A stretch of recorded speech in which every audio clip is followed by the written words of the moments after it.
जय गजानन, जय काका जी।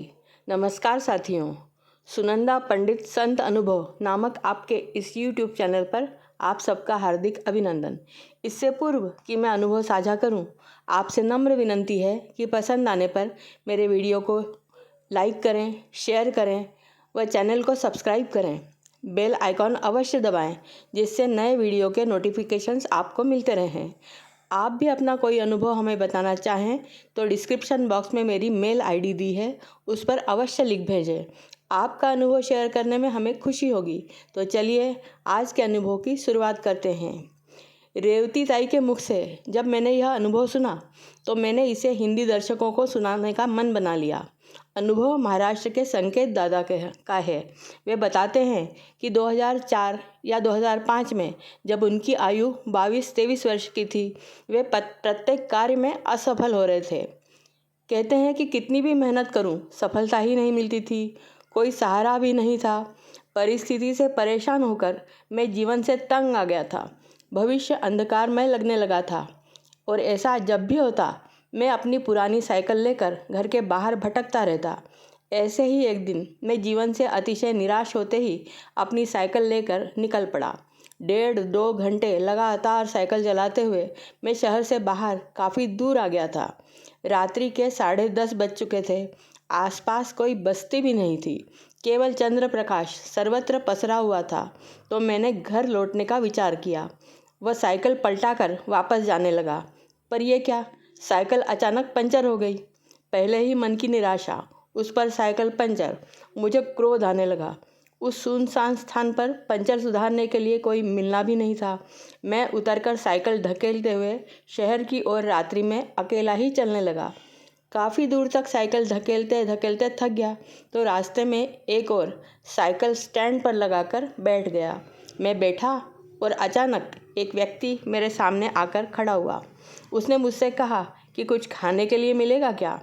मेरे पास कुछ भी नहीं था, तो मैं उसकी ओर और वो मेरी ओर कुछ देर तक देखते रहे।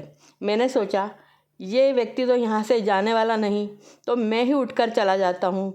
मैं जैसे ही उठकर जाने निकला, वह व्यक्ति बोला, मैं भी भूखा, तुम भी भूखे, फिर भी निराश नहीं होना है जीवन से।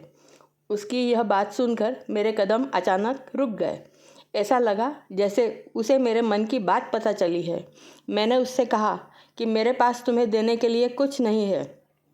इस पर वह बोला, तू मुझे भले ही कुछ नहीं दे सकता, पर मैं तुझे कुछ देता हूँ। मुझे ऐसा लगा जैसे मैं उसके सम्मोहन से बंधा उसकी बातें सुन रहा था। वह आगे बोला, अभी से तुम गण गण गणात बोते इस मंत्र का जाप शुरू करो। इस मंत्र को लगातार 24 घंटे जपते रहना, फिर देखो तुम्हारे जीवन की साइकिल कितनी गति से चल निकलेगी। मैं इस पर कुछ उत्तर देता, उससे पूर्व वह व्यक्ति वहाँ से चला गया।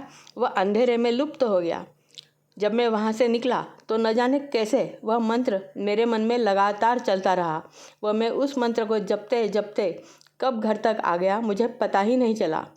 उस रात मुझे बहुत अच्छी नींद आई। सुबह उठकर जब मैंने उस मंत्र के बारे में पता किया तो मुझे पता चला कि यह तो शेगांव के गजानन महाराज का मंत्र है। महाराज के बारे में जानकर मैं और अधिक प्रसन्नता से प्रत्येक कार्य उसी मंत्र को मन में उच्चारण करते करते करने लगा। ऐसे 1.5-2 माह बीते। मुझे समझ आ रहा था कि मेरी निराशा कम हो चुकी थी। एक बार जब मैं गजानन महाराज के मंदिर में उनके दर्शन करने पहुंचा तो मैंने उनसे बोला कि महाराज, आप भक्तों को प्रचिति देते हैं, ऐसा सुना है। मुझे भी प्रचिति दें तो मैं भी यह बात स्वीकार करूंगा कि आप भक्त वत्सल हैं। ऐसी सीधी बात महाराज से करके मैं बाजार के रास्ते घर की ओर निकला तो अंधेरे के हल्के प्रकाश में मुझे एक 500 रुपये का नोट सड़क पर पड़ा मिला। मैंने नोट उठाते हुए सोचा कि जिसका यह नोट गिरा होगा वह दुखी होगा। फिर सोचा कि लक्ष्मी माता जिसके नसीब में होती है उसी के पास आती है। यह सोचकर नोट लेकर घर की ओर चल निकला। रास्ते में उन पैसों से गजानन महाराज का एक फ़ोटो, एक हार व थोड़ी मिठाई लेकर घर गया। फ़ोटो को हार पहनाकर प्रसाद दिखाया। दूसरे ही दिन सुबह मुझे मेरे एक मित्र का फ़ोन आया और उसके कारण एक डॉक्टर साहब के क्लिनिक का फर्नीचर बनाने का काम मिला। 4 दिन मैं उनके क्लिनिक पर फर्नीचर बनाता रहा। उन्हें मेरा काम बहुत पसंद आया। वो उनके परिवार से मेरी घनिष्ठता हो गई। आश्चर्य यह हुआ कि मुझे पता चला कि उनका परिवार भी गजानन भक्त था। डॉक्टर साहब की मदद से मुझे फर्नीचर बनाने के बड़े बड़े ऑर्डर्स मिलने लगे। वैसे तो मुझे मेरा यह पुश्तैनी धंधा बिल्कुल पसंद नहीं था, पर जब इसमें भर भर के पैसा मिलने लगा तो मैं खुशी से यह काम करने लगा। जिस दिन से मैंने मंत्र जप शुरू किया, मैंने देखा कि मेरी निराशा चली गई। जिस दिन महाराज का फोटो मेरे घर में स्थापित हुआ, मेरा वित्तीय संकट जाकर मेरा धंधा चल निकला। सच, जहाँ गजानन महाराज का वास हो वहाँ लक्ष्मी माता स्थिर रहती हैं। इसका प्रत्यक्ष अनुभव मैंने किया है। जय गजानन, श्री गजानन, गण गण गणात बोते। आपको हमारा यह अनुभव कैसे लगा अवश्य बताइए। तब अगले वीडियो में फिर मिलेंगे। तब तक के लिए धन्यवाद।